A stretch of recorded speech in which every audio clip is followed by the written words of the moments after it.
bisimila hôtel Lafiya la. N'i ko hôtel Lafiya, wulikajɔw bolodalen don walasa aw bɛ se ka lafiya sɔrɔ cogo min na ani hakilisigi aw ka séjour la anw fɛ Mopti yan. Kɛrɛnkɛrɛnnenya la Mopti Sevare ka kɛ ni kurantigɛtigɛ ye min ye hôtel Lafiya Sevare ale ye wulikajɔw boloda ka se ka min ye awa fɛɛrɛ kɛrɛnkɛrɛnnen dɔw ta walasa aw bɛ se ka lafiya sɔrɔ cogo min na aw ka séjour la hôtel kɔnɔna na n'o ye ka panneau solaire installer min ye kurantigɛtigɛ o degun aw kana o ye séjour la l'hôtel yɛrɛ kɔnɔna na. Réservation ka kɛ kabi sisan min b'a to aw bɛ se k'aw ka séjour kɛ k'a sɔrɔ tɔɔrɔ tɛ aw kan degun tɛ aw kan hôtel Lafiya. Hôtel Lafiya ale filɛ ni Sevare Bangetaba yanni ka se aéroport sirafara ma station laban i kiniboloya fan fɛ i bi jigin o carré fɛ mètre 200 bɔɲɔngo hôtel Lafiya ale cokolen bɛ i kiniboloya fan fɛ i bɛ se ka weleli kɛ nɛgɛjuru siraw fɛ 21 42 14 11 76 01 01 98 66 78 72 04 hôtel Lafiya référence do.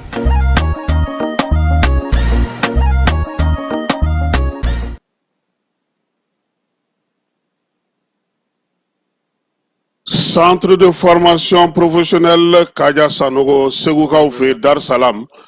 n'i b'a fɛ ka sa ka kalan kɛ yaasa ka se ka i yɛrɛ dɛmɛ i ka siniɲɛsigi ani ka se ka kalan kɛ taabolo minnu kɔnɔna na n'o olu bɛ u bolo kɛrɛnkɛrɛnnenya la a bɛɛ lajɛlen a bɛ se ka to i ka siniɲɛsigi baaraw i bɛ se ka olu kɛ kalan mun bɛ yen n'o olu bolodalen don u bolo sa o kɔni ye panneau n'o ye panneau solaire ye o sigili k'o kalan kɛ plomberie ale ni sokɔnɔna ɲɛgɛnw olu dilanni k'o kɛ karoda o bɛ yen maçonnerie ka taa se peinture bâtiment ma électricité bâtiment construction métallique menuiserie métallique ni menuiserie bois ka taa se nakɔ sɛnɛ ma min ye misiw tulɔli ye bagan mara ka taa se sɛ maraw bɛɛ lajɛlen ma yaasa ka se ka sow fana jɔ so minnu bɛ se ka jɔ bi an ka togodaw la ani ka se ka olu entretien bɛɛ lajɛlen kɛ machinisme agricole ka taa se staff décoration ma transformation agroalimentaire nin bɛɛ lajɛlen bɛ centre de formation professionnelle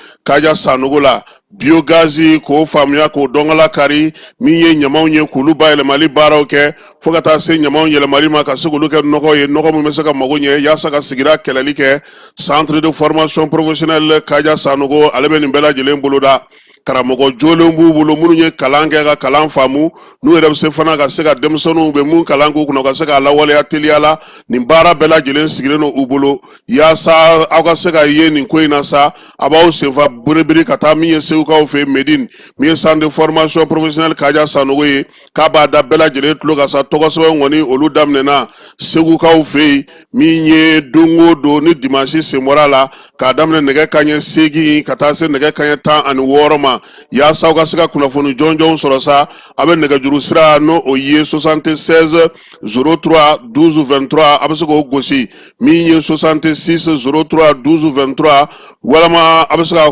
bɔlɔlɔ sira fana lajɛ Alassane Traoré min ye 875 ye ka se ka min ye arobase kɛ gmail.com yaasa aw sen ka se ka don u ka kalanko la min ye centre de formation professionnelle Kaja Sanogo ye ale ɲɔgɔnna ka dɔgɔ bi kalandege ale ni baara ko o ta na sira la an ka jamana kɔnɔna na. Centre de formation professionnelle Kaja Sanogo Segukaw fɛ Dar Salam n'i b'a lajɛlen ma aw minnu b'a fɛ ka voyager k'a sɔrɔ a ma degun sɔrɔ a ka voyage kɔnɔna na compagnie de transport Somatra u y'a kanu ka na ni kari kura caman ye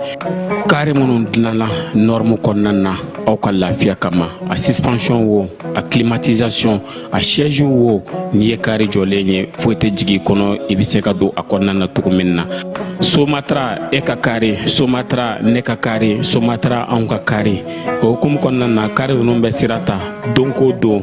Bamako Segu San Moti Kucala ka taa se Sikaso ma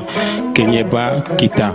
o ma ɲina Yoro di Sahel maaw kɔ ka taa se Kolokani Jijeni fo ka taa se Bɛnma ma Somatra fiɲɛ foroko Somatra ka wuli hɛrɛ la ka se hɛrɛ la.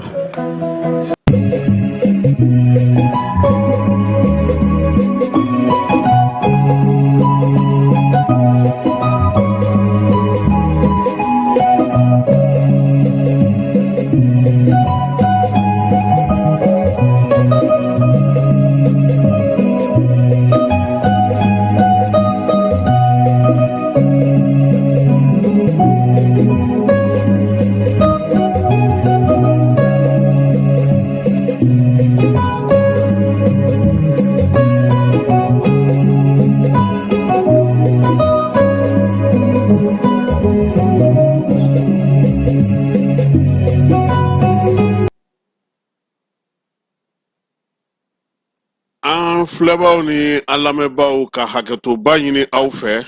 ko balale o bɛ ko sudalen sa a kun ka d'an ye nɛgɛ kanɲɛ 18 an ka kibaruyaw d'aw ma nka sɛgɛsɛgɛli ni ɲinini dɔw tun bɛ sen na ale ni fana concertation o kuncɛli tun bɛ sen na ni ala sɔnna a ma wulada in na sa an ka baabu bɛna taa n'an ye farotokaw fɛ yen kabamɛgɛru ale ye tiɲɛni kɛ ye u ka ekɔliso ko kɔni o banna fɔlɔ fo ni mɔgɔw nana ɲɛ u ma u bɛ se cogo min na ka ekɔliso k'o sɔrɔ bamakɔ yan ko yalama ko procureur Ture k'a ye juge gosi wa kɛba ɲininkali bɛ yen ni ne ye wulada in na kuma ye AES ciden minnu kun taara Maroc barosigi la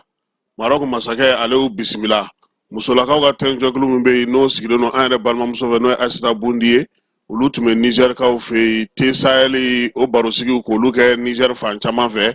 seko ni dɔnko min ye Ablaye Konate ale laada timɛ a ka barosigi filanan o kɛra bi Modibo Keyita tɔgɔla soba o kɔnɔna na Famara Berete ale na ɲɛfɔli kɛ an ye o la min ye mobilibaw ye keba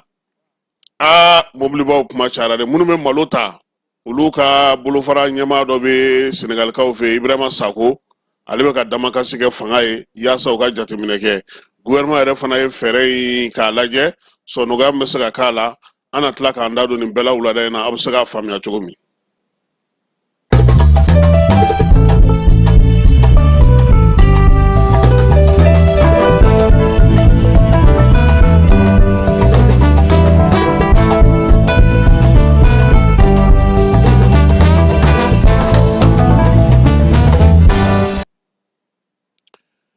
Keba bi wulada in na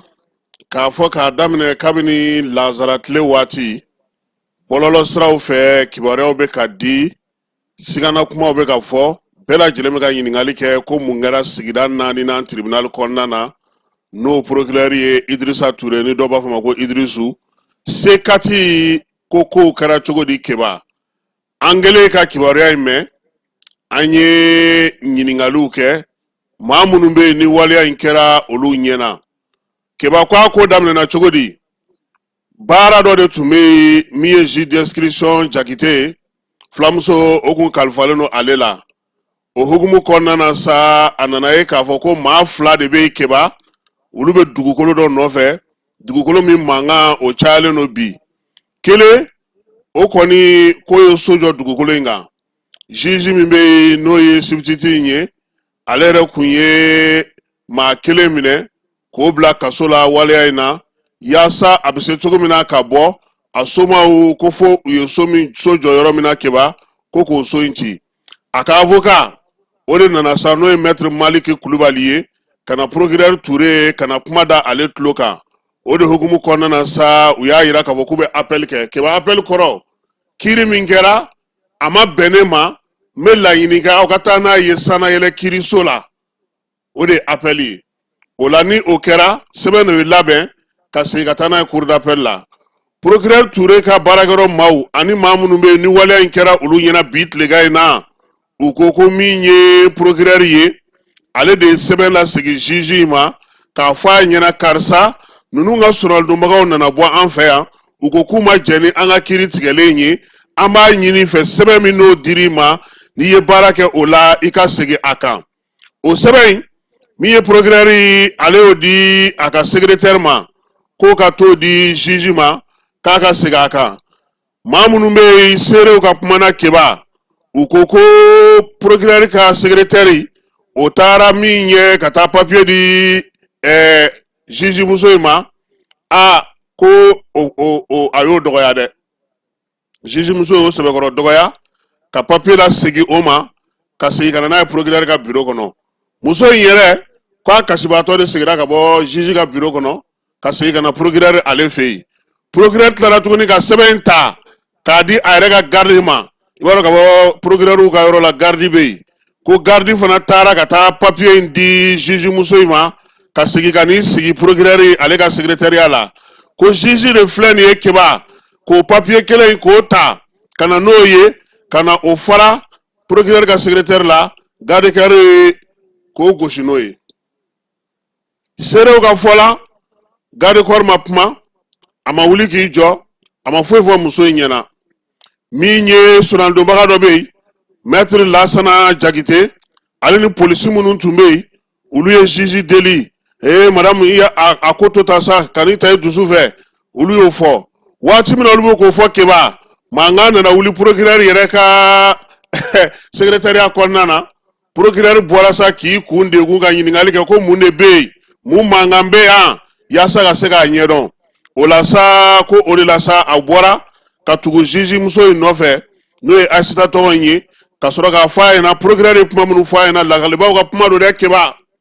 ko seere minnu ko kɛra minnu ɲɛna olu seereya la min kan o ko procureur y'a fɔ a ɲɛna ko a ye ko dama tɛmɛ ko a ni maa si tɛ se ka baara kɛ sisan ko wa ko min ye greffier ye a t'olu to maa minnu bɛ yen n'olu ye kiiri tigilamaw a t'olu to a kɛlen don ka bɛɛ lajɛlen sɛgɛn tribunal so in kɔnɔna na bi ko nka ko ka taa se garde bugɔli ma ko ale m'o faamuya a y'a fɔ bamanankan na ko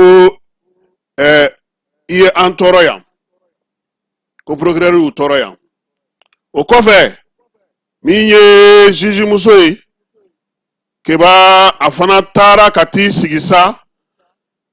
min ye procureur ka kumaw bɛɛ lajɛlen kɔfɛ a taara ka t'i sigi a ka bureau kɔnɔ a ma fɛn fɔ nka procureur y'a ɲini a fɛ sɛbɛn min n'o lasegir'i ma dɛ sɛbɛn in dilan an k'a di ka taa n'a ye cour d'appel la olu k'an ta n'a bila fɔ an ye procureur y'a ɲini a fɛ maa minnu bɛ baara la u fɛ yen n'o ye u ka gardien ye n'o ye greffier ye n'o ye tribunal baarakɛla tɔw ye polisiw ni gardiw k'u tɛ u ka jɔnya la dɛ ko muso ka sabali a k'i muɲu ko ale ka secrétaire yɛrɛ ko muso kan ka dɔn k'a fɔ ko o ye dɔ de fana furumuso ye denw b'a bolo wa min ye a kɔrɔmuso don a ka kɔrɔ n'a ye a kan k'a bonya ko procureur y'a fɔ a ɲɛna fana Keba ko maa maa bɛ tribunal kɔnɔ ko fusamantiya man ka don u ni ɲɔgɔn cɛ baarakɛɲɔgɔnya de b'u ni ɲɔgɔn cɛ a ma se maa ka fɛn fɔ maa ma kuma tɛ ni ko ma bɛn i ma a bɛ se k'a fɔ sɔnɔgɔya la ka baaraw kɛ muso kɔni nin ma bɛn a ma sa dɛ ni kuma minnu fɔlen filɛ nin ye o ma bɛn a ma nka procureur y'a ɲini a fɛ sa ka sɛbɛnw bɛɛ lajɛlen don bɛrɛ la n'o ye Ture ye ka se ka taa Keba n'i ye ko in bɛɛ jateminɛ dugukolo ko y'a di dugukolo o ko y'a ye wa min ye nin ko ninnu minnu filɛ nin ye ni seerew y'o lakala an ye a yirala fana k'a fɔ ko min ye muso kofɔlen ye Keba k'a ti sɔn dɛ k'a ma nɔgɔn tribunal yɛrɛ kɔnɔna na ko ni maa min b'a fɛ k'a ko ɲɛdɔn k'i ka tuuru cɛ commune naaninan tribunal la ka taa ɲininkali kɛ ko Sibititi Mayiga ye jɔn ye k'i n'a ko tɔ bɛɛ lajɛlen faamu nka Keba an bɛ min fɔ kiiri tigilamaw tribunal baarakɛlaw maa minnu bɛ yen n'olu bɛ kiiri bon ninnu kɔnɔna na u k'u bolo da u dusu kan togoni fila ti ɲɔgɔn sogi jigoni fila ti ɲɔgɔn sogi dɛ nin waleya ninnu nin cɛ ka ɲi bɛɛ la fɔ olu kiiri tigɛyɔrɔ kan ka kɛ maaw dusu sumayɔrɔ de ye kiiri tigɛlaw kan ka kɛ basigi karamɔgɔw de ye kiiri tigɛyɔrɔ kan ka kɛ maaw ye maa minnu n'i ser'u ma i yɛrɛ ka nisɔndiya i kunbɛcogo ɲuman ani bɛrɛbɛrɛcogo ɲuman na nin ye olu yɛrɛ dama ye ɲɔgɔn na Keba o tuma don min na n'u ni maa wɛrɛ sera ɲɔgɔn ma don a bɛ kɛ cogo di ɲɛmaaw ka kumaw fɛ yaasa ko min filɛ nin ye a ka se ka nɔgɔya wa Keba min ye ko in yɛrɛ dabaliban yɔrɔ i b'a dɔn procureur Ture ani muso in o cɛ olu bɛɛ lajɛlen jugeya kalan kɛ ɲɔgɔn fɛ procureur Ture muso ani muso in u bɛɛ lajɛlen jugeya kalan kɛ ɲɔgɔn fɛ wa muso in fana a fa fana ye juge ye Keba yɔrɔ kɔni o ye juge ko dan ye dɛ olu kɔni b'a kɔnɔna yɛrɛ de la ye donc an ye nin de sɔrɔ ka kɛ ni commune naaninan mankan min kɛra Ture bolo ma se Sibititi ma kuma kɔni tɛmɛna u ni ɲɔgɔn cɛ kuma minnu ni olu gɛlɛyara kosɛbɛ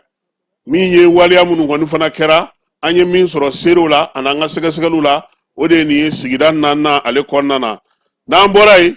donimata mobili minnu b'an ka jamana kɔnɔ sa direction nationale de transport ko u bɛna n'a lajɛ ka sɔnɔgɔya don a kow la Keba ko mobili dɔw bɛ yen jɛmina na kɛ n'olu tɛmɛli ye tile 15 ale kɔnɔna na min ye so ye ale kɔni ye dantigɛli kɛ o mobili suguyaw la baara kan ka falen cogo min u ye sɛbɛn kɛrɛnkɛrɛnnen kɛ ka ci douanelakaw ma ale ni ministiriso mɔgɔ minnu bɛ yen n'olu bilalen don baara ninnu na an ka jamana bɔdaw bɛɛ lajɛlen na o hukumu kɔnɔna na sa u yɛrɛ taara kɛnɛ kan ka taa lajɛ nka Keba malo feerelaw ni malo sanna ni malo tabagaw ka bɔ jamana kɔ kan minnu bɛ wɔlɔfɔw fɛ yen kɛrɛnkɛrɛnnenya la min ye Ibrahima Sako ye ale kɔni ko ko waleya min bɛ sen na o tɛ bɛn ale ma dɛ sabula olu kɛlen ka degunba sɔrɔ baara in kɔnɔna na a ye min fɔ an ɲɛna an ka jɛ an ka Ibrahima Sako ale lamɛn. Kasim Traoré somɔgɔw bɛ di kɔni baasi t'aw la o tuma la an ka foli bɛ maliyɛn bɛɛ lajɛlen an bɛ dugawu kɛ jamana ye tɔɔrɔ min bɛ jamana kan ala ka tɔɔrɔ ta ka ban an kunna an bɛ siran min ɲɛ ala k'an kisi o ma samiya min bɛ ka don ta ji nafama ala k'a d'an ma ala k'an kisi a kasara kow ma Kasim bi sɔgɔmada in na ne bɛ fɛ ka wele kan dɔ bila ka taa an ka faamaw ma n'o ye kibaruya min bɛ yen na sisan transport ko la k'a fɔ ko camion minnu bɛ yen na n'u bɛ donni ta ne hakili la camion minnu bɛ damatɛmɛ wale kɛ ou bien camion minnu dilanna damatɛmɛ wale la olu camion olu lajɔli k'u tigɛ k'u bɛrɛbɛn k'u bɛn sariya ma vraiment Mali gouvernement y'a mesure ta diyara bɛɛ lajɛlen hali a camion tigi yɛrɛ dɔw a y'u lafiya mais sariya tali tɛ kojugu ye min ka gɛlɛn ni sariya bɛ choisir kɛ ka dɔ ɲangi ka dɔ to o de ka jugu sariya ko la mais ni bɛɛ bɛ gosi bere kelen na o kɔni o tɛ kojugu ye o n sara de ka jugu mais an bɛɛ bi sa o tɛ kojugu ye Kasim nka sariya in tali la ne ɲɛna yɔrɔ dɔw bɛ yen na an bɛ se ka an hakilila falen yɔrɔ la wele kan de don k'a lase an ka jamana minisiri ma k'a lase jamana faama bɛɛ lajɛlen ma parce que Mali bɛ yɔrɔ min na bi Mali ni jamana tɔw tɛ kelen ye dɛ Mali ko ye ko wɛrɛ ye bi bon ne ɲɛna diɲɛ sariya o sariya n'an b'a ta sariya ta tuma yɔrɔ dɔw bɛ yen na f'an ka hakili to o la quoi i ɲɛtɔla kana taa kɛ tiɲɛni ye quoi vraiment sariya ta a diyara n ye dɛ seere min kɛra nin baara la bon an yɛrɛ ɲɛna fana o seere kelen tun kan ka kɛ Mali sirako la bi ma an bila Kayi sirako kuma na o san joli an b'a kuma na san 5 an b'a kuma na Kayi sirako san 2 de bɛ k'a dilanni na ayiwa o bɛ se ka kɛ jamana yɛrɛ taabolo ye sisan kɔni sinon ne kɔni ɲɛna kɔni 600 kilomètres jamana le poumon de l'économie sira min bɛ jamana yɛrɛ économie presque 70% bɛ sira min bolo n'a fɔra ko dilanni hali n'o kɛra miliyari 1000 ye sa san 2 man ka ko dilanni na diɲɛ yɔrɔ si ne kɔni ka jate la o man ka kɛ ne t'a wari bɔyɔrɔ dɔn ne ma dɔn ne t'a dɔn mais n b'a dɔn hali n'i y'a di privéw ma walahi privéw bɛ wari fara ɲɔgɔn kan k'a dilan ka péage bila la parce que diɲɛlatigɛ fana ye fɛn dɔ ye hadamaden i bɛ sariya ta bɛɛ bɛ sariya bato nka i yɛrɛ kan ka dɔn k'a fɔ i yɛrɛ fana i bɛ sariya dɔ kɔnɔ bi ma maliyɛn bila péage sarali la dɛ a mɛnna dɛ wa sira in fana ni sira dilanna sira bɛ kalifa mɔgɔ dɔw de la o mɔgɔ kelen ninnu olu bi balo la o tuma la an ka sira ninnu dilanna jɔnni yɛlɛla ka sira tiɲɛ mɔgɔ minnu bɛ sira kɔlɔsi olu tun bɛ yɔrɔ jumɛn olu ti ɲangi donc o y'o ko bannen sinon normalement péage ko kuma man ka fɔ Mali la bi péage kan ka radier ka bɔ yen de ka na ni structure wɛrɛ min bɛ sigi ka sira contrôler o tuma la ka mobilitigiw bila sariya kɔnɔna na ka sira dilan ne ɲɛna sira bɛ dilan de structure min bɛ yen na komi olu fana tɛ ka sira contrôler i y'a mɛn i ye mobili fabriquer k'a kɛ mètre 22 mètre 23 ye k'a fabriquer k'a yɛlɛ gɛtɔrɔn kan faama de y'i bila ka yɛlɛ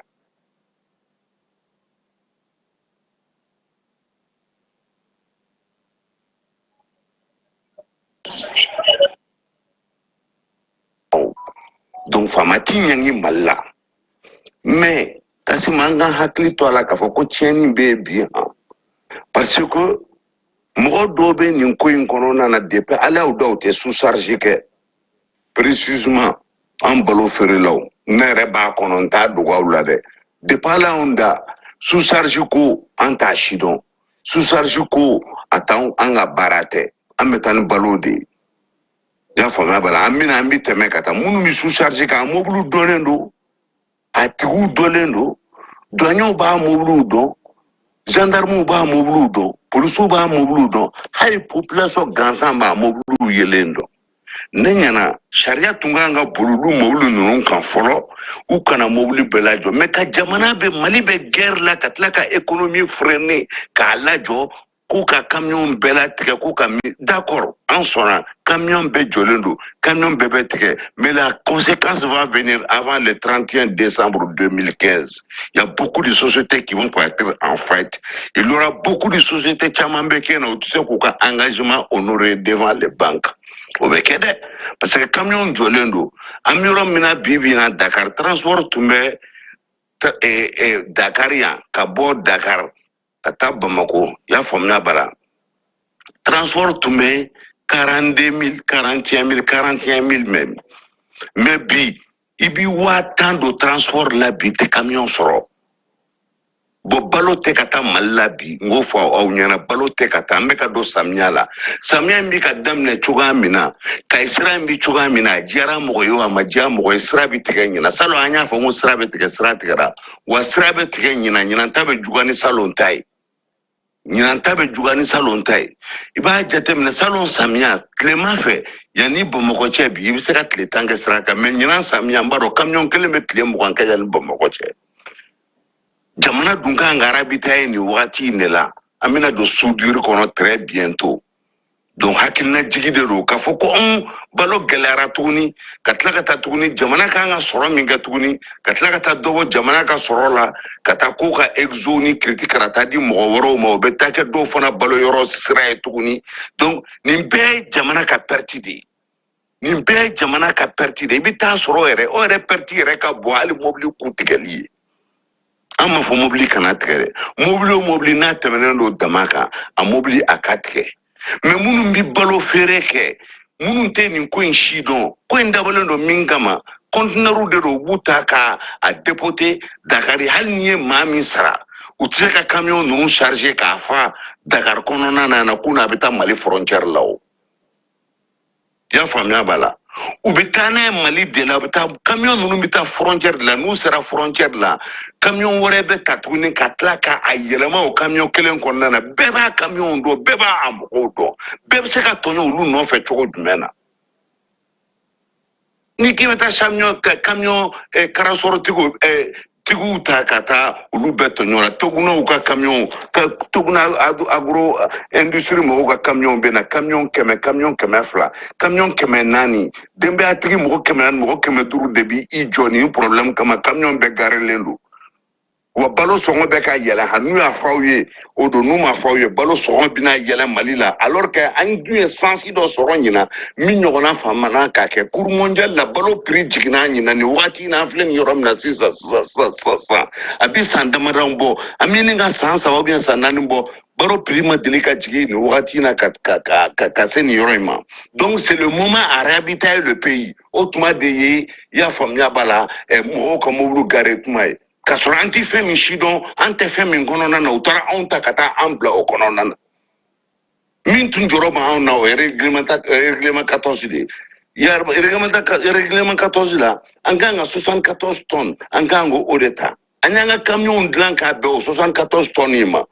o yɛrɛ o masɔrɔnya de fɛ o de y'a to an ka camion dɔw bɛ taa 16 mètres la o sinon an ka camion tun tɛ 16 mètres la o camion bɛɛ tun ye 12 mètres 13 mètres 50 ye mais ni an taara 16 la o bɛɛ de parce que échec kow tun y'an tɔɔrɔ la a dun mobili ninnu bɛ commander des années a dɔw bɛ san kelen kɛ yanni u kana donc misiri tɛ se ka na dɔrɔn yɔrɔnin kelen dɔrɔn ka a gosi bɛɛ kunna siɲɛ a conséquence ka bon han et puis camion ninnu t'an ta ye han banque wariw de bɛ camion ninnu na han a kuma bɛ na kɔfɛ han an ka perdi b'a la mais jamana fana ka perdi ba b'a la ɲinan samiya a bɛ ka taa taabolo min na a bɛ kɛ cogoya min na maa si t'a dɔn ne bɛ min ɲini Mali faamaw fɛ kɛrɛnkɛrɛnnenya na u ka balotigiw bila u k'u ka camion ta u ka don ni minɛnw ye u ka jamana ravitailler Sinon, n'ambe se mois de août la ma ɲɛfɔ ɲɔgɔn ye. Balo binnen do kɔfɛ, marché mondial binnen do sisan. Donc balo taga tuma de sisan jamana kɔnɔ. Ni ja balo ma taa sisan, ayiwa, n'a kɛra min a bɛ k'an bɛɛ lajɛlen ɲɛna. Vraiment anw kɔni Mali ko jɔrɔ de bɛ an na, Mali ko jɔrɔ de kama yɛrɛ an bɛ nin kuma kɛ. Sinon a ma se kuma na o. A ma se kuma na dɛ. Mais Mali ko jɔrɔ de b'an na parce que jamana bɛ fɛn wɛrɛ kɔnɔ. Ko bɛ yen na, ko bɛ yen, so bɛ yen, soɲɔgɔnkɔrɔ bɛ yen, fɛn wɛrɛw bɛ yen na, ko wɛrɛw bolo dalen don tuguni. Donc vraiment an ka ko dɔw bɛ yen na an k'o jateminɛ ɲɔgɔn bolo. An tɛ fɛn min si dɔn, an tɛ fɛn min kɔnɔna na ka taa an ta ka taa an bila o kɔnɔna na. Vraiment an bɛ ka jamana wɛrɛ de ta jɔrɔ, an bɛ ka Sénégal ta de jɔrɔ. Mali yɛrɛ ta jɔrɔ nana bonya ka tɛmɛ Sénégal ta kan. I y'a faamuya b'a la. Ni opérateur malien yɛrɛ ka jilaja tɛ Mali sirako bɛ cogoya min na bi jɔn bɛ taa juru ta banque la des centaines de millions de milliards ka tila ka taa bila sirakolon kan. An dun depuis Ala y'an da an bɛ péage sara la. O tuma na mɔgɔ minnu y'o o gestion n'o o fɛn minnu kɛ o tuma na o wariw o taara min olu man ka ɲangi yan. Ou bien sira wari taara k'a di mɔgɔw ma an ye mɔgɔ jumɛn kelen k'a minɛna k'a jɔ k'a fɔ ko sira wari dira a tigi ma k'a tigi ye sira wari dun k'a jɔlen filɛ nin ye k'a minɛ k'a donna kaso la. O t'an bɛɛ wɔsi ya. Donc fɛn dɔw bɛ yen an k'o jateminɛ ɲɔgɔn bolo. Donc nin tun ye ne ka ladilikan de k'a ɲɛsin an ka Mali faamaw ma. Vraiment an bɛ dugawu k'u ye hali bi Ala ka jamana kolo suma, Ala ka jamana kolo suma. Nka ko dɔw bɛ yen u k'a jateminɛ dɛ sinon ɲinan samiya ayiwa fɛn dɔ bɛ yen na dɛ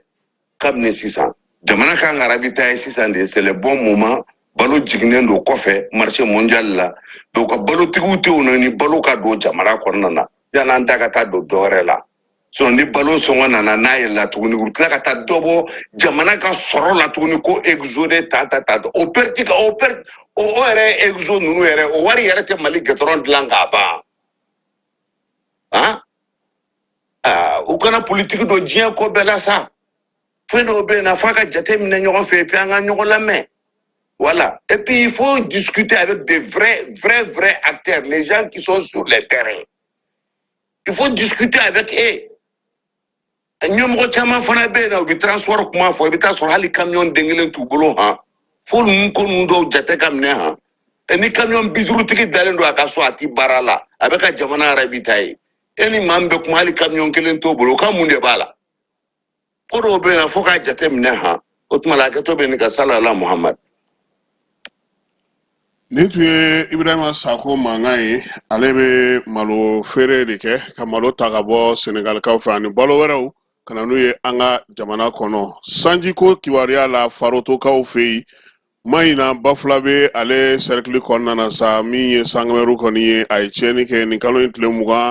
28 su ka dugu jɛ bi la sa waleya in a kɔni ye u ka kilasi n'o ye ekɔliso kɔni ye a y'o bɛɛ lajɛlen jeni k'o ban pewu minɛnw caman ko olu tiɲɛ ekɔliden minnu kɔni bɛ Farotokaw fɛ fo ni ɲɛ kɛra u ma nɔ tɛ olu kɔni ka kalanko tɔ nin y'a gɛlɛyalen san yɛlɛma dun setɔ don min ye kalanbila bɛ ka surunya kosɛbɛ min ye ekɔliso in ye fo a ka jɔ kura ye denmisɛnnin minnu b'a kɔnɔ olu ka se ka taa kalan kɛ yɔrɔ la yaasa cogoya min na u ka tɛmɛli ko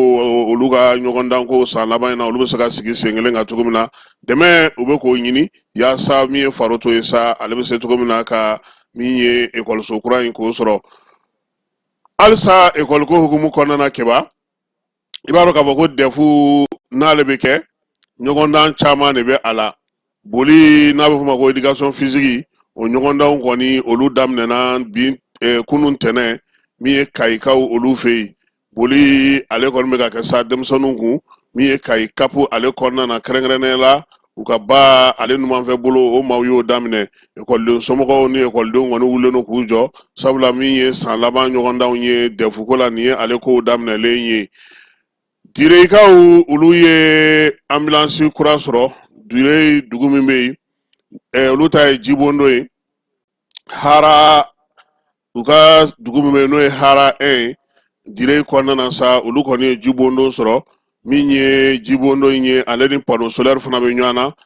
so yɔrɔ in kɔni jɔra u ka duguden nɔfɛ ale ni PDRAS mɔgɔw olu ka bolo di ɲɔgɔn ma yaasa cogo min na jiko bɛ se ka nɔgɔya cogo min na dire kɔnɔna na min ye musaka min donna na sa bɛ taa se sefa wari 16 miliyɔn ma o de kɔni donna Jibondo in na Yorodi Sahel aw yɔnikaw fɛ yen olu de kɔni ye ambulance sɔrɔ ambulance min ni ale bɛna na ŋɔniba bɔ u sen na sabula dugudenw olu kɔni tun y'a yira sa k'a fɔ ko ni gɛlɛya b'u kan u yɛrɛ ka duguden dɔ o de kɔni ye ambulance in ta ka d'u ma n'o ye ambulance médicalisée in ye a musaka bɛ taa se fo sefa wari 18 ma u ka dɔgɔtɔrɔso a bɛ se ka bila o kɔnɔna na cogo min na dugu saba a bɛna na o de mago ɲɛ nin waati in na sa min ye ambulance in kɔni ye ɲoro kɛnɛya maaw olu tun b'a kɛnɛ kan FENASCOM n'o ye association FENASCOM olu ɲɛmaaba fana tun bɛ kɛnɛ kan u kɔni ye foli kɛ maa min ye sira kan ni mɔbili in d'u ma mɔbili min bɛna to kosɛbɛ banabaatɔw tali ka taa n'u ye ɲoro lafiya ani hakilisigi kɔnɔna na u bɛ se ka kɛ cogo min na yaasa u bɛ se ka dɔgɔtɔrɔso sɔrɔ cogo min na ɲorokaw olu fɛ yen seko ni dɔnko ale kɛnɛ kan an b'a yira la sa k'a fɔ ko nin kalo in kɔni denfa n'o ye Ablaye Konate ale y'a ka barosigi filanan kɛ bi Memorial Modibo Keita la ekɔliden minnu bɛ n'olu bɛ kalan kɛ sa seko ni dɔnko hukumu kɔnɔna farafinna babu ye tali kɛ o la min ye seko ni dɔnko jɔyɔrɔ yɛrɛ kalanko ta nasira fɛ Famara Berete ale tun bɛ o kɛnɛ kan sanfɛ kalandenw bɛ se ka farafinna seko ni dɔnko ta bala cogo min o de kɛra ni conférence kumakun ye mun sigira seko ni dɔnko san avril kalo denfa fɛ Abdoulaye Konate Memorial Modibo Keita kɔnɔna la kɛnɛ mun na n'a taara hakilina ɲumanw di kalandenw ma u bɛ se k'u ba don seko ni dɔnko la cogo min na u bɛ kalan mun na u ka se k'o nafa sɔrɔ don nataw la kalandenw y'u ka nisɔndiya yira kosɛbɛ ka ɲɛsin ni hakili falen kɛnɛ in na ni k'u ka foli talon ta ka ɲɛsin conférence ani jamana ɲɛmaaw ma. Ne tɔgɔ ye Alu Kamara ne bɛ INA la an bɛ ka théâtre de kalan ye an bɛ 3e année la nin y'an san 3nan ye bon n bɛ se k'a fɔ an ye caman faamu an b'a fɔ alhamdulillah sabu ni conférence ninnu ɲɔgɔnna ka suma fo k'a fɔ u bɛ kuma d'an ma an ka kuma bamanankan na mun b'an fɛ an k'o f'u ye u ka se k'an jaabi bon foli ba de bɛ n bolo k'a lase jamana ɲɛmaaw ma tiɲɛ na u bɛ baara la mais an b'a ɲini u fɛ halisa n'u ka nin baaraba u k'u hakili to an étudiant an mun bɛ ka culture étude kɛ u k'u hakili to an. Ne tɔgɔ Awa Jakite ne bɛ conservatoire des arts et métiers multimédia Balafasige Kuyate la n bɛ 3e année la art plastique. Abdoulaye Konate yɛrɛ yeli déjà o ye dɔ ye en plus ka dan a ka idéw partageli ma ka a lamɛnliko ɲuman a n'a exerceliko ɲuman o bɛɛ fɛnɛ ye dɔ ye ka fara a kan. Fɛn min ka di ne ye farafinna culture la o ye an yɛrɛ ye fɔlɔ an danbe an don fini kɛcogo an kuma kɛcogo ani an bɛ fɛn minnu pratiquer kosɛbɛ i b'a fɔ bɛn keleya ɲɔgɔn la. Ne tɔgɔ Yakuba Kajara ne ye kalanden Université catholique d'Afrique de l'Ouest la. Abdoulaye Konate a ko diɲɛ kɔnɔ sisan bɛɛ bɛ k'a ɲini k'i ka culture de yira k'i ka culture de imposer bon sisan a bɛ k'a expliquer an ye ne yɛrɛ ka faamuyali fɛ cogo min an bɛ se ka technologie ani intelligence artificielle fara ɲɔgɔn kan ani fara ɲɔgɔn kan ka sɔrɔ k'an ka culture lasankɔrɔta hali bi. avril kalo denfa Abdoulaye Konate a ka baarabaw n'a ka wulikajɔw kɔnɔ seko ni dɔnko mun y'a tɔgɔ lase diɲɛ fantan 4 bɛɛ lajɛlen o expérience baw a ye ladilikan cɛɲi k'o di kalandenw ma seko ni dɔnko kalandenw fo ka taa se kalanden wɛrɛw minnu nan'u nin don ni conférence belebeleba in na. dɔ ye ɲininkali dɔ kɛ k'a fɔ ko dɔw b'u sen don baara la bi u bɛ nafa sɔrɔ a la ka tɛmɛ minnu y'a kalan kɛ minnu y'a baara kɛ bon o ye garijɛgɛ ko ye mais madala ni fɛn don mun bɛ laban madala ni fɛn don mun bɛ laban parce que n'i ye baara ɲɛdɔn a bɛ se ka kɛ i garijɛgɛ ma diya mais n'i ye muɲuni kɛ don dɔ la a nafa bɛ s'i ma mais i bɛ waati mun na baara kɛ n'o waati minɛnw ye i ka baara kɛ n'o ye fo ka se a dan na n'i sunɔgɔra u bɛ taa k'i to han n'i bɔnna ka taa école k'i bɛ grève kɛ i ɲɔgɔn minnu bɛ jamana wɛrɛ la olu bɛ baara la u bɛ mun sɔrɔ dɔɔnin na hali n'i y'i ɲi minɛ ni m'a dɔn fɛn min ye i tɛ k'u la dɛ aw bɛ kalan na waati mun na n tɛ taa fɔ aw ka kalan dabila dɛ n t'a fɔ aw ka na grève k'a kana fɛn kɛ mais fɛn dɔw bɛ ten fɛn dɔw bɛ yen a bɛ taa k'i dan dɛ fɛn dɔ bɛ yan da k'i da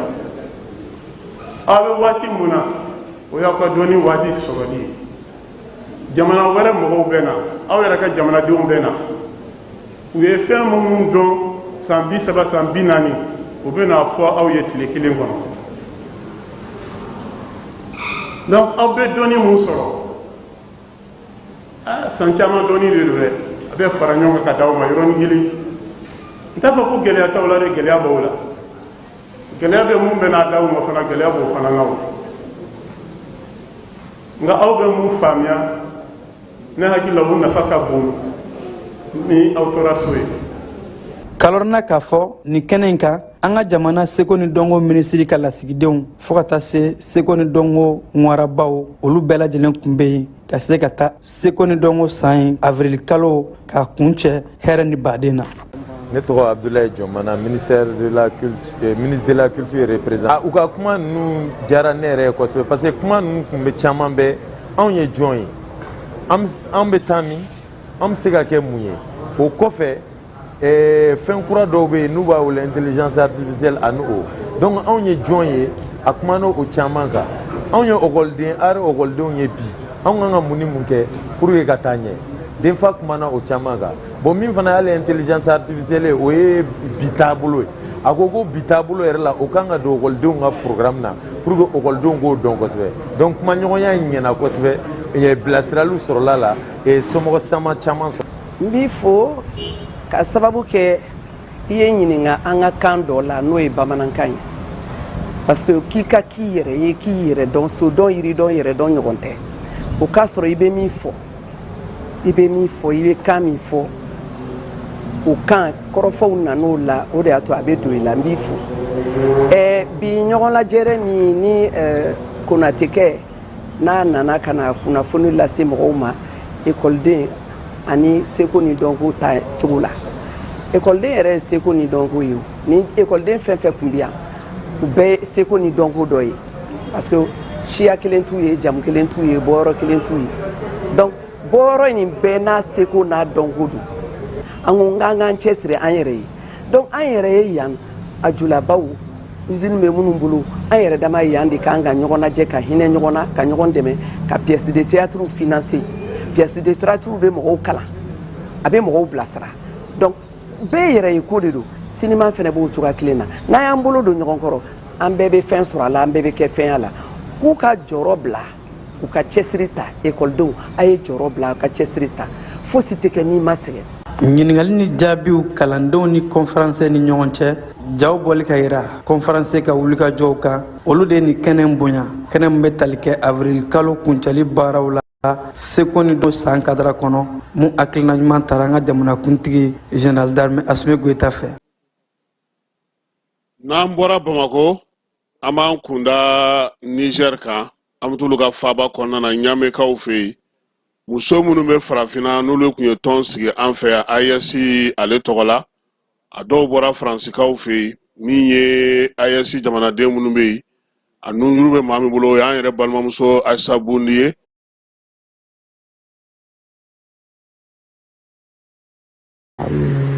Kɔnɔna la comme AES président dilen bɛ anw de ka président ma n'o ye son excellence général d'armée Asimi Goyita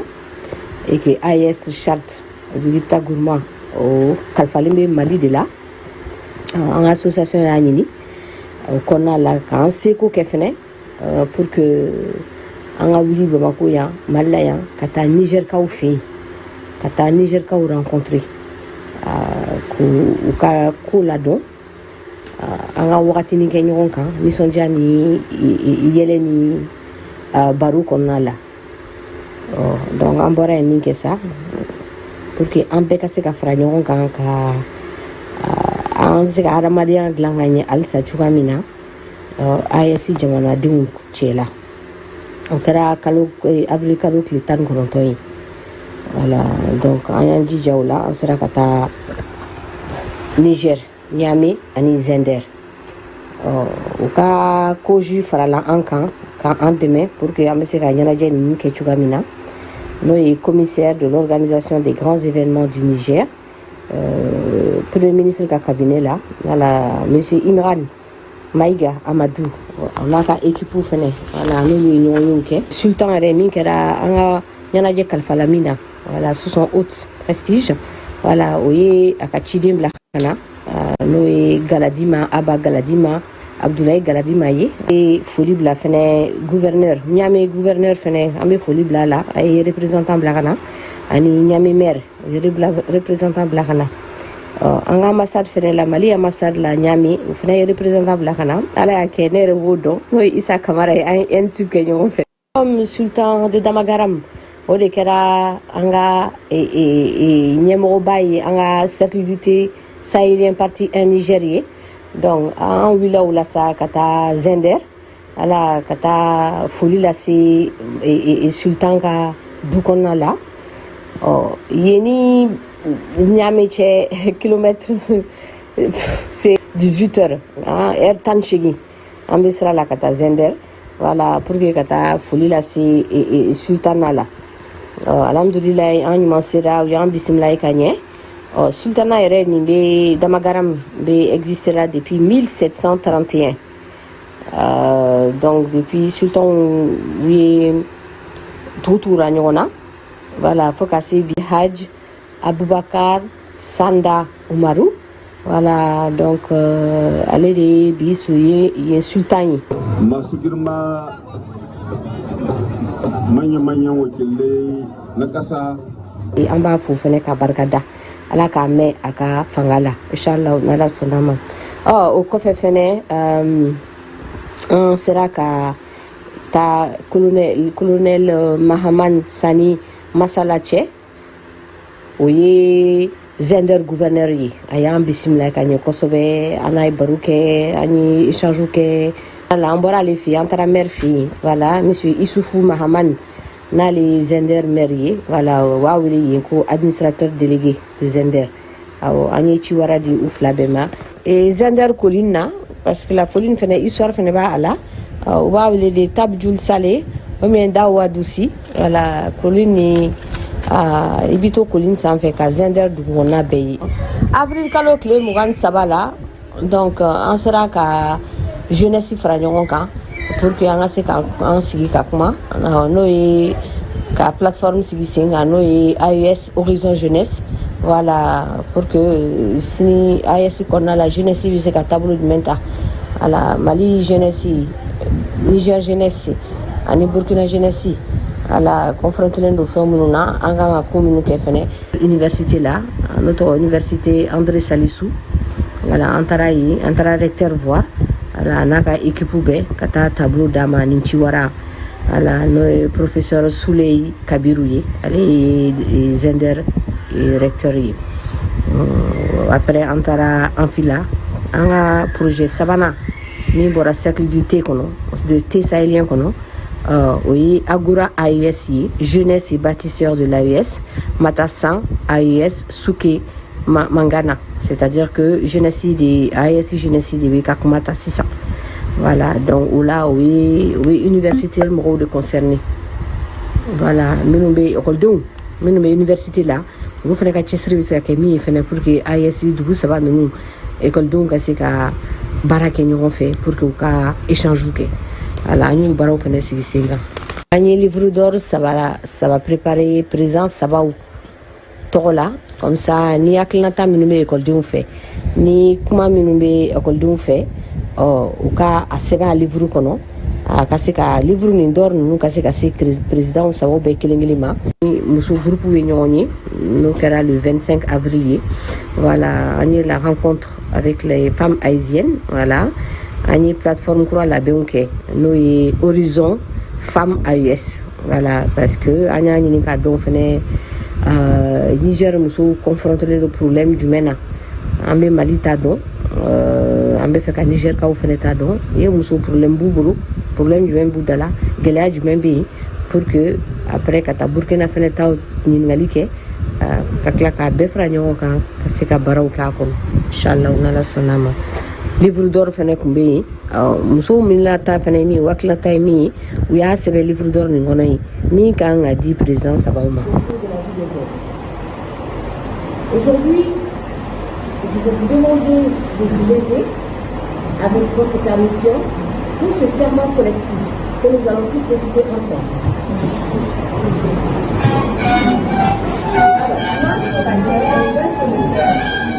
Nous allons réciter ensemble. Nous, Niger, gardienne des sultanats, femmes du Mali, héritière des empires, femmes du Burkina Faso, dépositaires de la Révolution, jurons de faire de nos différences un arc-en-ciel sahélien, de porter chaque fardeau comme un enfant promis à l'avenir, et d'être l'horizon qui jamais ne recule. C'est que bara yɛrɛ bɛɛ kun cɛ association organisation Sahel sans frontières min sigilen bɛ Bamako an taara o sigi Niger an ye o conférence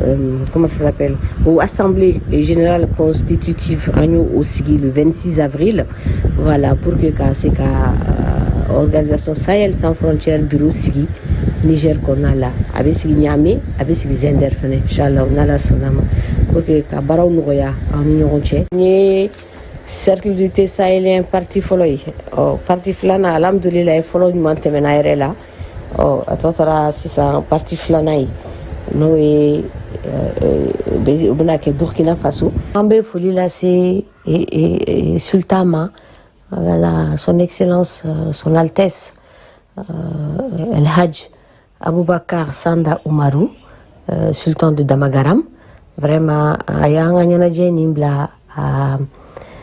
sous son égide vraiment a diyara an ye kosɛbɛ kosɛbɛ a bonyara ma kosɛbɛ kosɛbɛ an bɛ barika da ye ala ka do fara halisa a ka règne kan an bɛ an ka ambassadeur fɛnɛ fo n'o ye docteur Alo Husseini Agshiku voilà u b'ale wele ko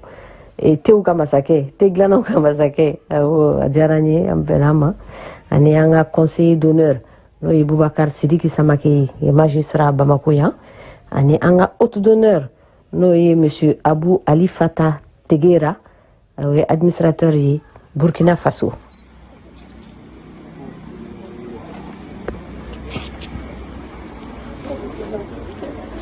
Ça, c'est le tableau du cercle culturel offert aux trois présidents, à savoir le président du Niger, le président du Mali et le président du Burkina.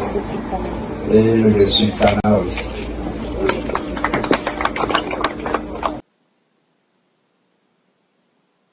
Aïwa, nous sommes Saheli, tako folo, mingara Niger kaoufei, bara ou bela jelen kunchara peu, asa bundi amare foka walimando, nala sonama Burkina ta labeme kake ofanamna na sigi singa, akobela jelen na kuncha ansa miye musouye, uka faranya nga jakulu bele ba, obina na kenya, yani jamana kuntigi asimi, aleka bara bani che ISC onyemayala keba jue kalo natainte, ame dukoka alaka oirana. Ministri munumbe tamala Maroko kaufe ISC tokola ulu bisimlara Maroko masake fe kuma uye talike mina sa ISC re jore muye ISC be ka bara jumonge yirwali ni kuntlena jumembe ISC bulu aka yirwali kota nasrau fe miye Maroko masake aye ukonu bisimila kunungo aka fama sigiro la Idrissa Bakari Yagu